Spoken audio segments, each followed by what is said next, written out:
ব্যায়াম এবং নিজের যেই জব সেটা সম্পূর্ণ আলাদা।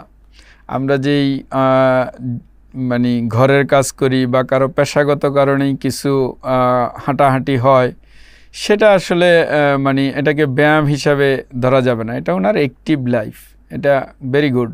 আমরা সেডেন্টারি লাইফের চেয়ে অ্যাক্টিভ লাইফ এনকারেজ করি, কিন্তু অ্যাক্টিভ লাইফে যারা আছেন তারা যদি মনে করেন যে আমি তো অ্যাক্টিভ সারাক্ষণই থাকি, তাহলে আমার ব্যায়াম করার প্রয়োজন কি? এটা এক ধরনের ভুল কথা হবে। মানে আমাদের ব্যায়ামটা হচ্ছে একটা আলাদা, আমাকে শিডিউল হিসাবে ব্যায়ামের মতো করেই করতে হবে। যেটা মানে স্কুলে যেতে হলে যেরকম ড্রেস পরে প্রস্তুতি নিয়ে স্কুলে যাওয়া হয়, আপনার ব্যায়ামের ক্ষেত্রে আপনাকে ওই রকম একটা শিডিউল মেনে প্রস্তুতি নিয়ে আপনার নির্ধারিত সময় করে আপনাকে ব্যায়াম করতে হবে। এটা মানে আপনার অ্যাক্টিভ লাইফস্টাইলের সাথে ব্যায়ামকে মানে কম্প্রোমাইজ করার কোনো সুযোগ নেই, দুটা সম্পূর্ণ আলাদা।